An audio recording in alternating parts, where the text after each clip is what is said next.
What up, famski? This is New Bedford's friendly neighborhood resident Portuguese thick boy from Massachusetts, Mr. Eric Lima over here. You are watching yet another video episode from my secondary YouTube channel vlog, in which I present to all of you my sentimental thoughts come from my heart and my soul, and my mental up shenanigans come from my mind and brain. This is EML77 TV, episode number 994. We are 6 episodes away from 1,000, and um, afterwards, if I get it done before Thanksgiving, we'll continue on to the holiday bridge up to the newest channel and new season from the People's Lima Eric Lima saga on here on YouTube. It will be known as the third chapter. It will be known as WEML-TV channel 77. It'll be the 10th anniversary for me on YouTube next year. So, and look forward to a lot of interesting stuff. Probably some new things to try out with the new computer. We got a lot of new things. So, we will get to that. Um, Before I go on to talk about SmackDown 205 Live, I want to take some time. Twitter has been a buzz about the release of Zelina Vega after she supposedly they're assuming that 10 minutes she tweeted 10 minutes beforehand that she's towards unionization, and a lot of people, because the WWE brass does not like others using third party stuff like Twitch and all that. And I think most corporate executives are forgetting that a lot of folks, this is a pandemic, and and some of these wrestlers aren't able to do much. And I can understand where where the wrestlers are coming from. I also can understand where the brass is coming from as well. I mean, you're talking about a multi-million-dollar company. But the problem, but the bigger problem is, I don't think it's the Twitch thing and the situation and everything else like that. It's social media has been the problem. And that's why the WWE has been more hated on than any other wrestling organization. I think social media has ruined the WWE. The people that were part of social media ruins the WWE by hating on it, telling everybody don't watch it. We hate the WWE. You know, AEW, they're watching AEW, Impact, and all that. And I'm getting sick of it. I'm getting sick of the fact that people want to ruin the WWE because they hate it, because they hate the guy who owns it. They say one bad apple don't spoil the whole bunch. Just because the company sucks, it's not the entire company's fault. It's like, oh, completely, I'm sick and tired of people, internet wrestling marks here on Twitter. You know what? Pat McAfee is right by saying that the internet wrestling fans are the worst. And they suck. And I've been a wrestling fan since the internet, before there was an internet, before there was social media. The reason why I chose to keep watching wrestling during the social media era, because I always like to see new talent come up. Come up with dream matches or something like that. But there's a problem that the internet wrestling community always has. They always complain about, oh, this person's getting buried by this person and everything else. How do you think the wrestlers and performers feel when they read all the tweets that wrestling fans send out? Now, how about the brasses in each organization?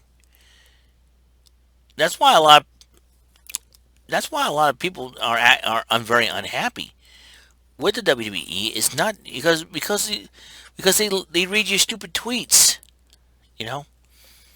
I don't complain about, oh, this person's not utilized enough and everything else like that. I just want to watch wrestling and enjoy it. And it pains me to see idiot fans behaving the way they've been behaving, and I just want to go, just shut up and watch the brand. You don't like it, change the stinking channel, huh? I mean, I'm like over here going,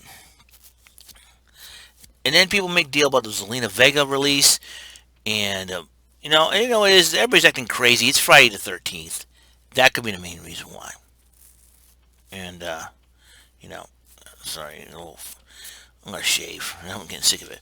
So let's get right into it, huh? Um, let's get right into SmackDown 205 Live. I mean, I like wrestling and I'll watch it. I like the WWE. I'll continue to watch it. It's hard for me to find a TV with picture-in-picture on it, but whatever. Um, oh, excuse me, man. It is Friday the 13th, so, and no, the guy in the hockey mask, aka Jason Voorhees did not come at us with a machete, so we're safe. All right. Roman Reigns and Paul Heyman kicked off SmackDown. Roman Reigns said that this is his island, his yard. But then, in a shocking move, Drew McIntyre arrived on SmackDown. I was kind of shocked that he did, considering he was a Raw guy for. There you go. I got the little flake off. I'm going to shave soon. I'm going to take a shower after this, anyways. Drew McIntyre arrived and told Roman Reigns that he's going to beat Orton and he's going to come after him. But Jey Uso arrived and challenged McIntyre to a match. And then he got chewed out by Roman Reigns for doing such a foolish thing. He says, take care of it. And so the Intercontinental title was the first match on the card as Sami Zayn defended against Apollo Crews. Sami Zayn won by countout because of the fact that he locked up Apollo Crews' one of his legs to the ring, but the bottom of the ring bar there that was covered by the ring apron. And Adam Pearce talked to Drew McIntyre about the matchup against Jey Uso. McIntyre says yes, make the match happen. And Caleb Braxton interviewed the Mysterio family, more importantly Ray, for his final battle, no holds barred, against Seth Rollins. And then Sasha Banks arrives, cut a promo how she was able to keep her title, but Bayley interrupts Sasha, and then Carmella ambushes Sasha with a kick and attacked her with her facebuster move, and debuted new music. But here's the thing. Carmella and Bayley are real-life friends. I would not be surprised if they have aligned with each other. You never know what's going to happen. Otis, not in a very good mood. And you can see why. He lost his girl to Monday Night Raw. He lost his best friend to Monday Night Raw. His best friend betrayed him and he lost the Money in the Bank. So, and then Rude and Ziggler were kind of making fun of him. Otis got mad. And Adam Pearce made the match Ziggler versus Otis, and Otis won. Otis was vicious. I think it's the new side of Otis. And then Chad Gable talked to Otis about having, joining up a wrestling class. And the Alpha Academy. And so, looks like a new tag team could be born here between Gable and Otis. They've been real life friends, so that's going to be very interesting to see. No holds barred match. Rey Mysterio and Rollins, they went at it. And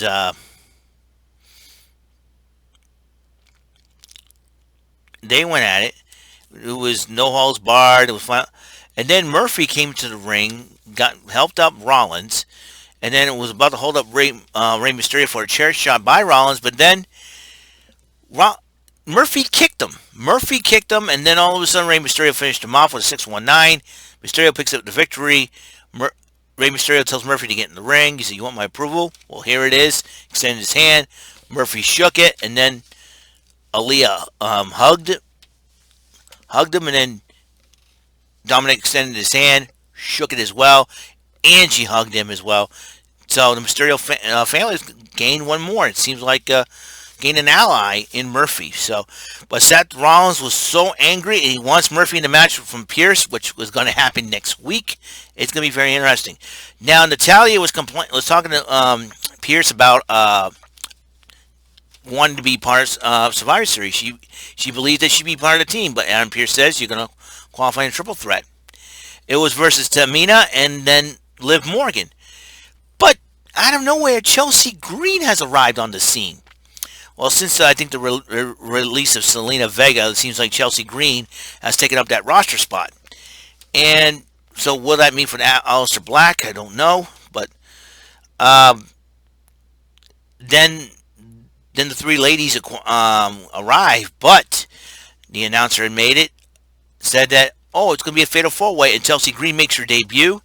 But despite that, Liv Morgan has won the match. So the Riot Squad's together. It'll be Bianca Belair and the Riot Squad so far for Survivor Series women's team, as the Raw team is still complete with the NXT women's tag. With the new women's tag, with the WWE Women's Tag Team Champions Shayna Baszler, Nia Jax, Mandy Rose, Dana Brooke, and Lana round out the team. We'll see what happens. in that matchup. We still got one more SmackDown to go. Next week, it'll be the final SmackDown before Survivor Series.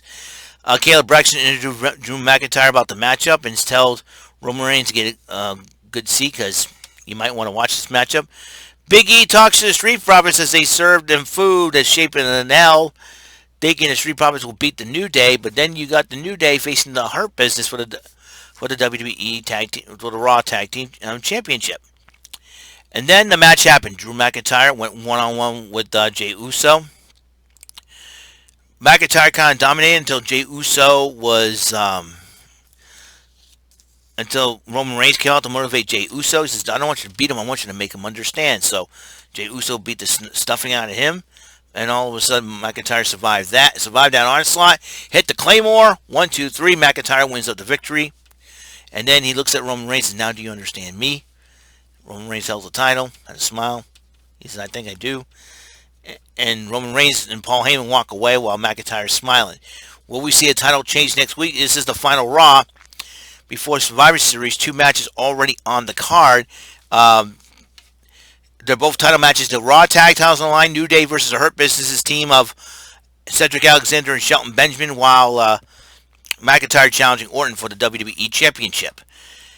205 Live was very interesting. Only one match to celebrate the 205th episode. Have some of the best non-stop wrestling action. Tony Nese versus Aria Daivari versus Ashante Diadamas versus Kurt Stallion versus August Gray in a fatal four-way for the number 1 contenders matchup. Both Jordan Devlin and Santos Escobar will both been mentioned.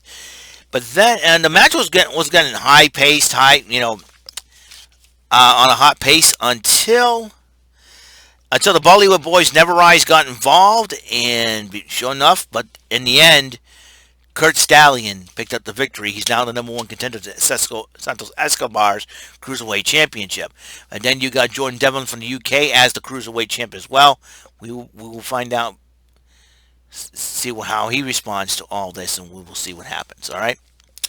So, that's it. That's all the time I have on the show, and God's blessings to all of you. I'm hoping you enjoy it. And remember, episode 995 is coming soon. I want to see what will happen until then, and it's going to be a lot of fun. Okay, I'm looking forward to it. Guys, have a great and wonderful day, and a wonderful night, actually. And we will see you on the next episode, 995. Okay, see ya. Have a great night, guys. Peace.